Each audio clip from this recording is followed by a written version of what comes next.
छ देवचुलीको माटोमा सुन फलाउने शक्ति छ परिश्रमी हातहरूमा समृद्धिको भक्ति छ परिश्रमी हातहरूमा समृद्धिको भक्ति छ आफ्नै स्रोत आफ्नै साधन आफ्नै उत्पादनलाई रोजौ भिन्न परिवेश साझा आकांक्षा देवचुलीको समृद्ध रोजौ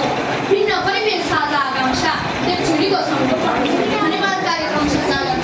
यस कार्यक्रमका उपाध्यक्ष महोदय प्रमुख अतिथिज्यू विशिष्ट अतिथिज्यू विशेष अतिथिज्यू शब्दको मिठासभन्दा पनि विचारको गहिराई पाउन बस्नुभएका निर्णायक मण्डलहरू आफ्नो घाँटीमा विजयको माला पहिरन आफ्नो मेरा प्रतिस्पर्धी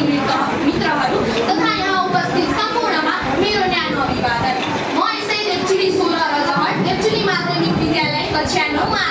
अध्ययनरत छात्र आज पहिलेको यस वक्तृत्व कला प्रतियोगितामा आफ्ना भनाइहरू राख्न पाउँदा आफूले आफूलाई निकै भाग्यशाली ठानेछु भिन्न परिवेश साझा आकांक्षा देवचुलीको समृद्धिमा स्थानीय उत्पादनको भूमिका यस शीर्षकमा मैले आफ्नो वक्तव्य प्रस्तुत गर्नुभन्दा अगाडि यहाँहरूमाझ म एउटा प्रश्न गर्न चाहन्छु हामीसँग उपयुक्त कृषि योग्य जमिन छ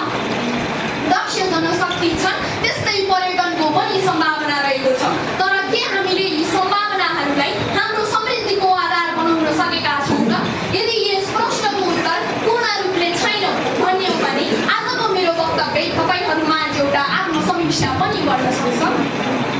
आदरणीय महानुभावहरू यस नगरपालिका विविधताले भरिपूर्ण नगरपालिका हो यहाँ काही कृषिको सम्भावना छ त काही